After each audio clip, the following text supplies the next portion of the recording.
Kemiskinan merupakan permasalahan sosial yang tidak pernah tuntas di Indonesia.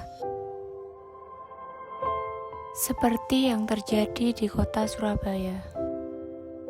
Berdasarkan persentase penduduk miskin di kota Surabaya dalam rentang waktu 1 tahun mengalami peningkatan sebesar 4,18% dari 5,2% pada 2020 menjadi 5,23% pada 2021.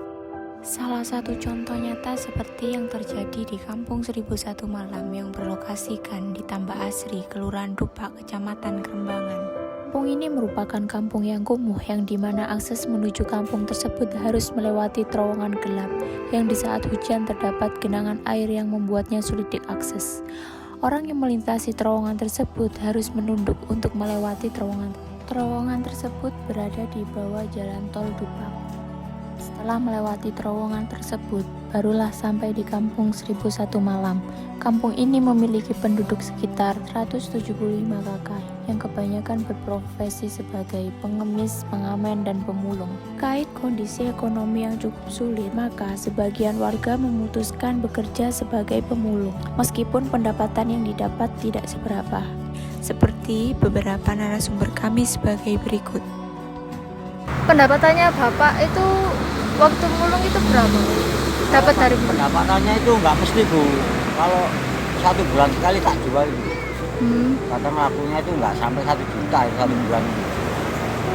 Oh, berarti per bulannya Pak ya Iya, dijualnya? jualnya itu 1 bulan sekali. Terus kalau keseharian gini ini gimana Pak? Ya pakai itu pendapatannya yang dari bulan kemarin gitu? Enggak, itu istri saya yang nyari, yang minta-minta itu, Bu. Terus Nyari. biasanya kalau kan nggak cukup kan Pak ya? Iya. Nah terus Bapak itu ngapain biar bisa cukup gitu? Entah itu kerja sambilan? Sambil kita sambil Bu, disuruh-suruh orang itu ya kita kerjakan. Berarti Suruh apa, tunggu suruh apa panggilan. itu, ya. Suruh ngangkat, suruh muli. Sebelumnya maaf Pak ya, itu Bapak kalau misalkan lagi di posisi benar-benar mentok gitu, Bapak ngutang nggak Pak?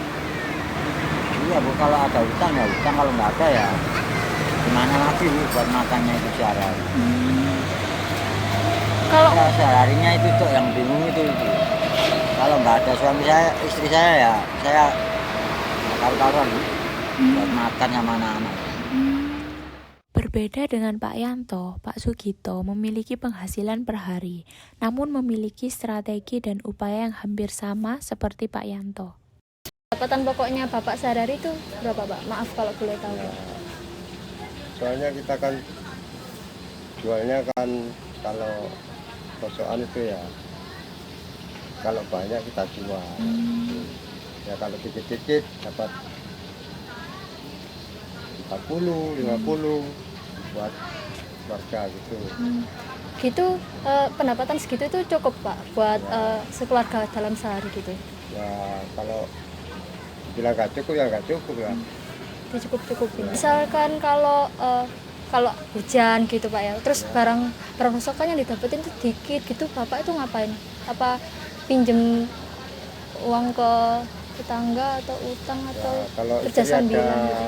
simpanan yang minta istri, kalau nggak ada ya kosokan itu yang dijual gitu. Ada kerja sampingan Pak? Ada Apa Pak? di gudang ekspedisi.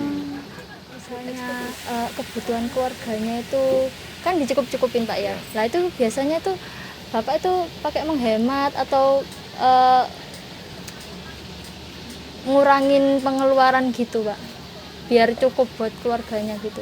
Ya kalau dibilang hemat ya nggak hemat ya. Kalau bukan anak-anak kan juga kerja, bantu ibu ngamen gitu. Oh ibunya ngamen Pak? Anaknya Oh anaknya ngamen di mana Pak? jadi jalan-jalan gitu. Lain halnya Pak Rahmat yang berbeda dari Pak Yanto dan Pak Sugito. Pendapatannya Bapak selama mulung itu berapa sih? Kenapa, Pak? Pendapatannya yang Pendapatan dapat dari mulung itu berapa? tidak tentu, Pak. Maksudnya tiap harinya tidak tentu. Kadang-kadang 3 hari bawa segaru kalau nyapu itu. Gitu. Pendapatannya itu cukup gak sih Pak buat sehari-hari itu? Kalau di hari-hari itu, Pak, ya terus terang aja gak cukup, Pak. Walaupun banyak pun sekarang itu kan sekarang itu tahun ya gak mood lah, gak turun bayaran, cuma sekarang ada pengurangan tambahan kan dikurangi Pak. Ya jelas kurang Pak, cuma ya bagaimana lagi Iya. begitu. Gitu itu bapak ada kerja sampingan? Gak ada Pak. Nggak ada. Kayak guru gini, bangun-bangun gini, bantu bangun-bangun gini?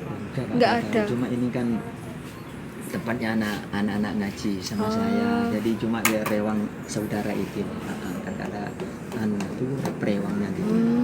Pendapatannya sedikit gitu, bapak gimana sehari-harinya? Ya biasa aja, bagaimana lagi Dihemat ya? udah takdir lah ya segitu, ya tak terima apa adanya. Dihemat-hematin, dicukup-cukupin. Iya dicukup. Dari penjelasan yang telah dijabarkan tersebut, kami dapat mengetahui bahwa pemulung seperti Pak Yanto dan Pak Sugito yang berusaha dalam mencukupi kebutuhan kesehariannya, mempunyai upaya dan strategi seperti memiliki pekerjaan sambilan selain pemulung, dan anggota keluarganya yang ikut serta dalam mencari tambahan agar dapat menambah pendapatan untuk keseharian. Sedangkan Pak Rahmat cenderung menerima keadaan yang ada. Tetapi Pak Rahmat masih peduli terhadap kegiatan sekitar seperti turut ikut serta dalam pembangunan tempat yang diperuntukkan untuk mengaji. Pernah pudar hingga Tuhan kan berikan jalan.